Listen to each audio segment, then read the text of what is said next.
Any health-related information on the following show provides general information only. Content presented on any show, by any host, or by any guest should not be substituted for a doctor's advice. Always consult your physician before you begin any new diet, exercise, or training program.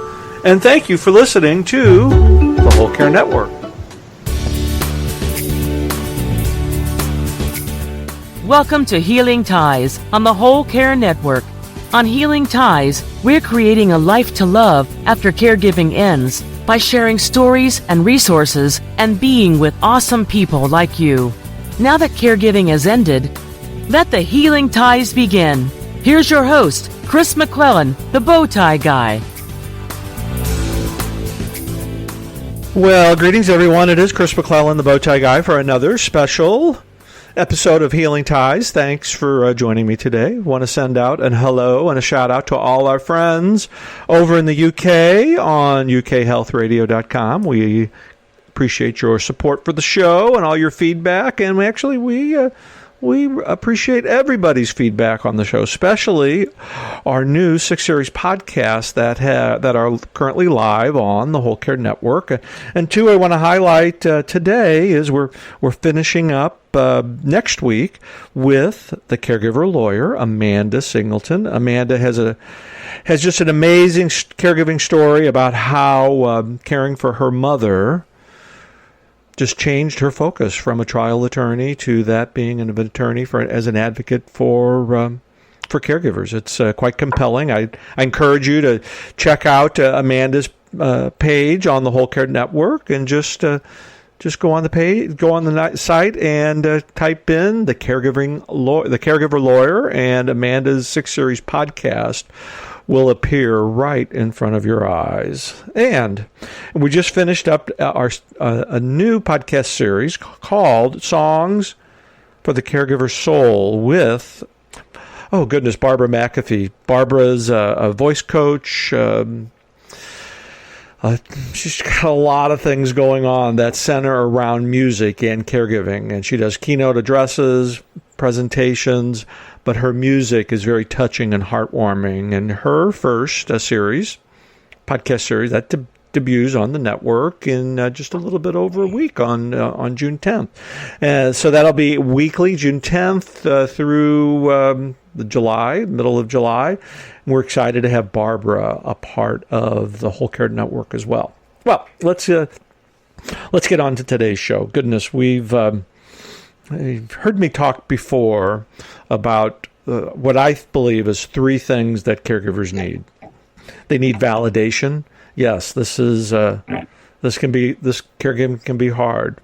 They need respite. We need respite. We need time to kind of sit back for ourselves, even if it's just 5 minutes a day, setting a daily intention for yourself.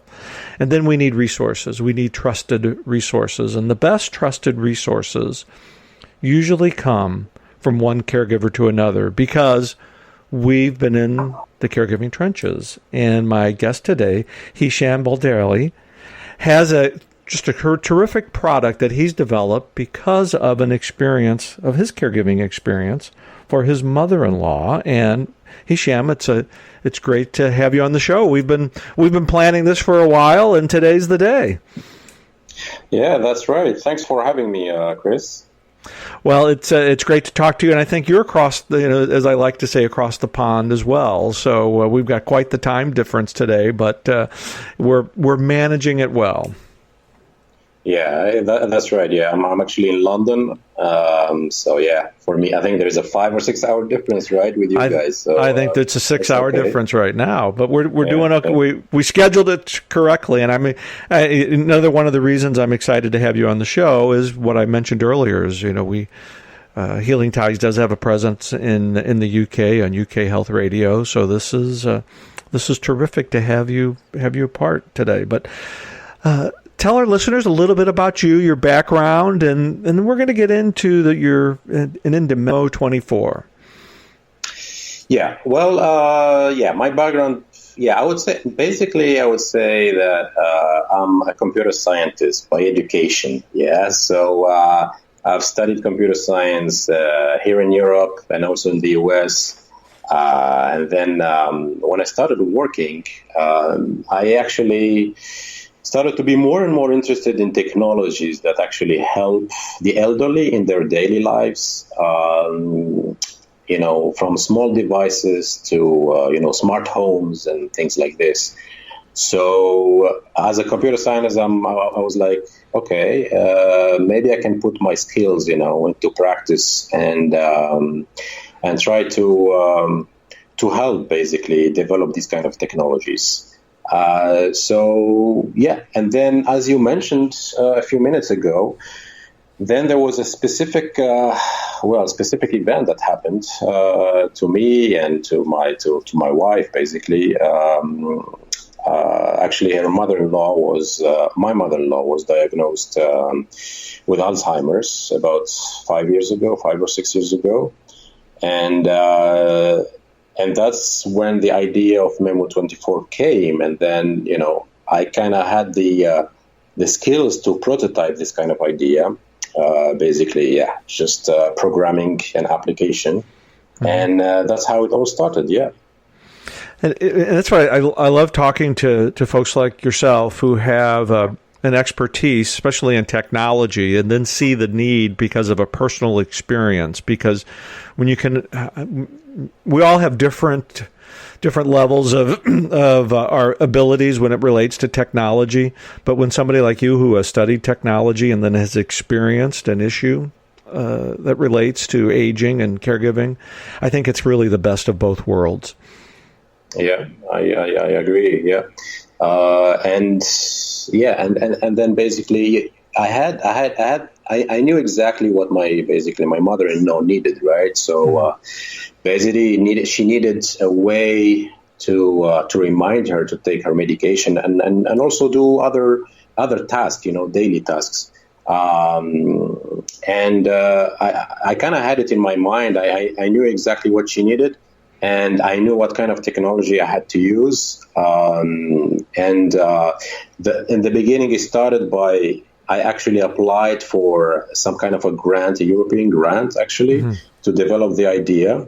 So there was a European innovation project going on, and the project was about actually. It was kind of accepting applications for any idea that revolves around aging in place, and aging at home.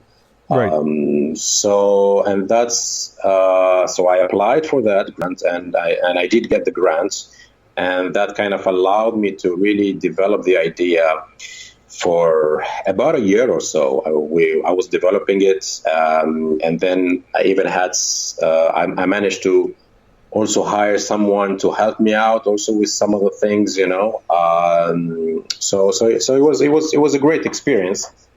And then once it was prototyped, we tried it. Of course, our first user was my mother-in-law. Okay. And we tried it, and she didn't stop using it since then. So I'm very happy about that, actually. Well, and if you're going to test a product on your mother-in-law, you have to make sure that it's working. Pardon me, working 100%. You don't want your mother-in-law mad at you. Yeah, that's right. Well, can you? Well, I know we're just doing audio today, but can you walk our listeners through the process? How does Memo24 work? Okay, so it's fairly simple to set up. So basically, there is a website where you can quickly create an account.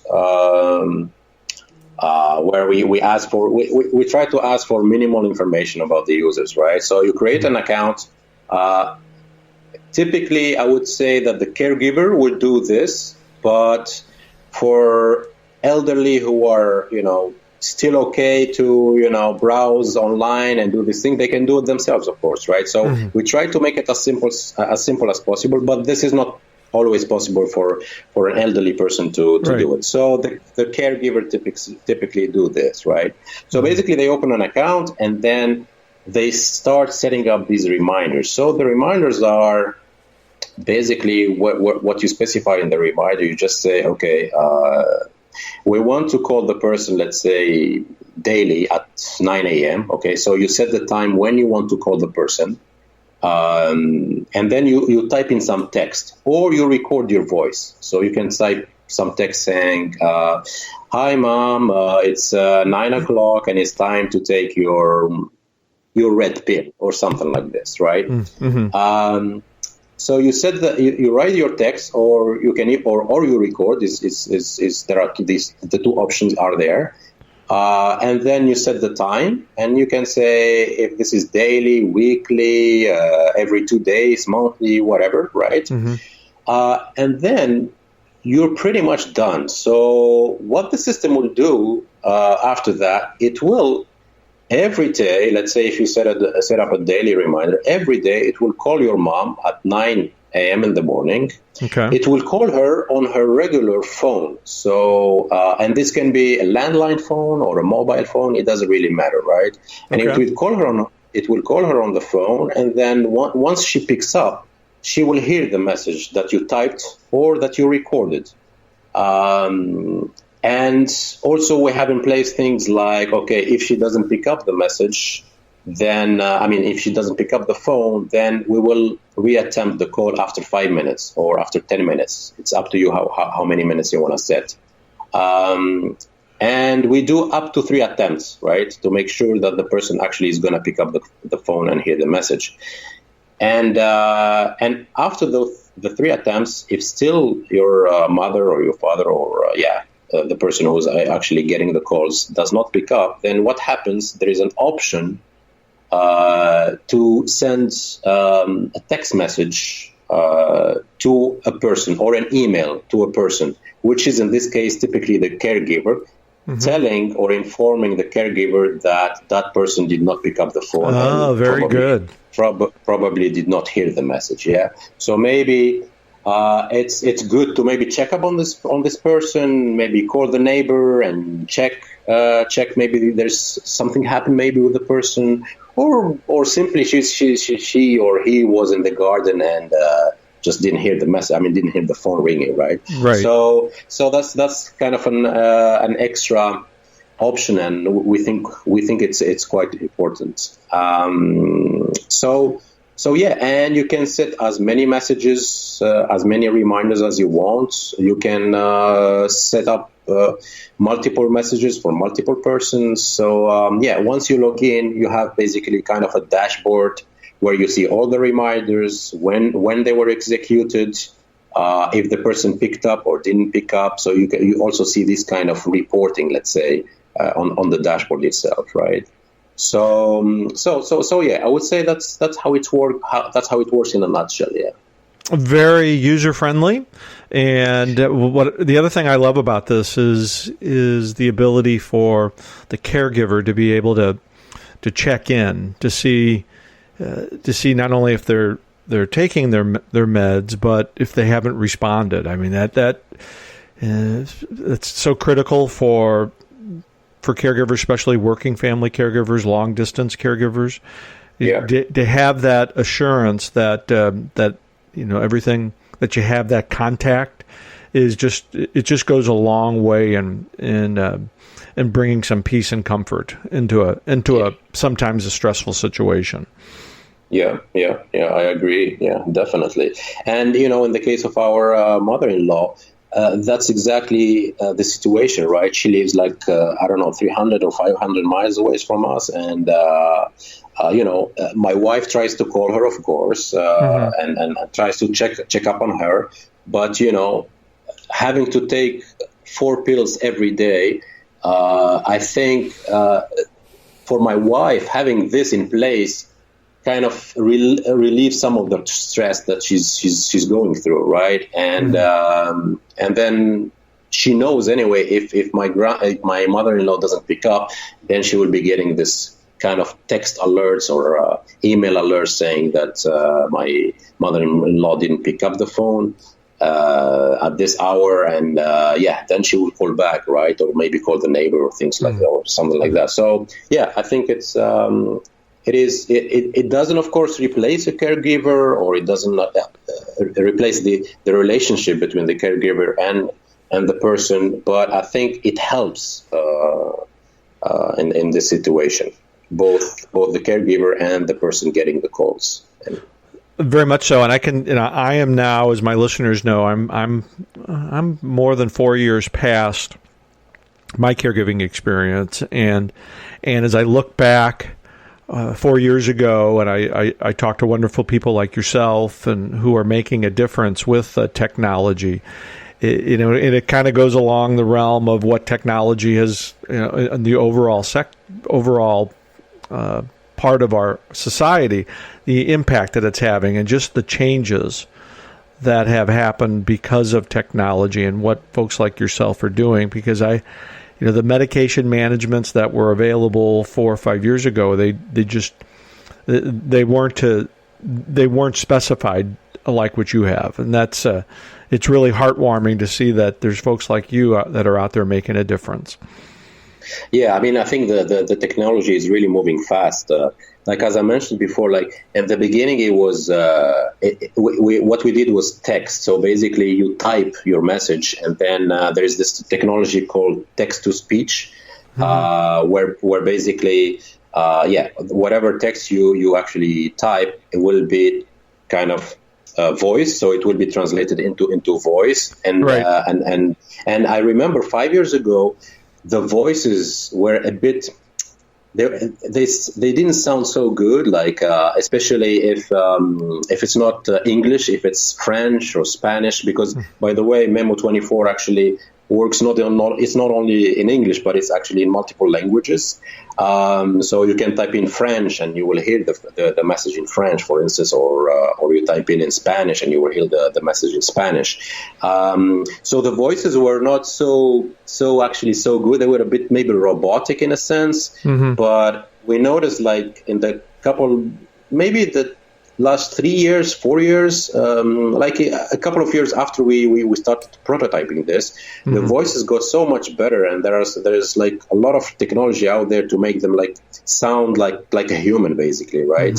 And clear, So that's one thing, and the other thing is we started off with text, but then we realized that recording like a message, like to allow the caregiver to record the message in their own voice, right, actually is actually a big plus, because some of the elderly, especially when you are in later stages of Alzheimer, if you hear a voice which is not really familiar to you, so if it's not your son or daughter recording this for you, it can get a bit intimidating. So and that's why we also introduced the option of recording the message in your own voice. So, and that's also something that came a bit after, again, with the technology advancing and allowing us to do this. So and I think that's also one thing that we are proud of in terms of the Memo24 options that are available actually for the users. I just think it's great that that it's voice controlled, and that especially especially dealing some with Alzheimer's and dementia, when they hear that voice that they can recognize, that in and of itself is comforting. Yeah, exactly. Goodness, I could talk to you for all afternoon. Hichem, goodness, this is just what you're doing is just terrific. But we just got a couple of minutes left in the show. I'd love to do some more of these with you. And goodness, we can help you promote the product here on the Whole Care Network. That would be terrific. Yeah. So it's been a really a fun journey for me, and for like the couple of guys who are actually working on this also and helping me out with this. And the thing is, we want to make it as simple as possible and as accessible as possible to everybody basically. It's a worldwide thing, right? So it's a worldwide product. It works everywhere actually. So as we put it on the website, it works in 200 countries. So in reality, it can be used everywhere, and that's our goal, to just to make it available for everyone to use. So. That's so important because caregiving is not location based; it's everywhere, and caregiving's in every neighborhood. It's in every boardroom, and it's in every country. And while there are different cultures, the reality is, I haven't met anybody don't want to take care of the people that they love. Hichem, we just have a couple of minutes left. Can you let our listeners know how they can find Memo24 online and sign up, and any additional information that you'd like to pass on? So it's pretty simple. So we have a website. So it's www.memo24, just in one word, .net. So it's .net. And you can easily set up your account very quickly. And what we have is a free trial. So you can try 5 reminders just before committing to anything. So you can also send us an email to info@memo24.net again. So if you have any question or about how the system works, or about how to set up reminders and things like this, so don't hesitate to send an email to that email address. Oh, terrific! That's info@memo24.net. Yep, exactly. Goodness. Well, by improving medication adherence, we can avoid serious health complications, improve patients' independence and overall quality of life, and reduce healthcare systems costs due to medication non-compliance. And Hichem, by the great work that you're doing at Memo24, you are certainly someone who's creating healing ties all around us. I can't thank you enough for joining us today. Oh, thank you very much, Chris, for having me on the show. And I look forward to doing more shows with you. Yeah, me too. Yeah. And we could I'll just come to London. We'll do some live. That'd be even better. So, wow. Yeah. That would be, that's my goal. Take the show on the road. But goodness, I do appreciate, that would be great. I appreciate the work that you're doing. I appreciate you reaching out. And because, the reason we're doing these podcasts is just to share information and resources, because it's so important to do. Well, that does it for this episode of Healing Ties. As you know, I'm your host, Chris McClellan, the Bowtie Guy. I'm creating a life to love after caregiving ends through radio, writing, travel, advocacy, and being with awesome people like Hichem Boudali. Healing Ties is a part of the Whole Care Network. Check us out online at thewholecarenetwork.com, where you can see all our shows, learn about our show host, and listen to our special podcast featuring Memo24. Make it a great week, everyone. See you again for another episode of Healing Ties. Be well. Bye-bye.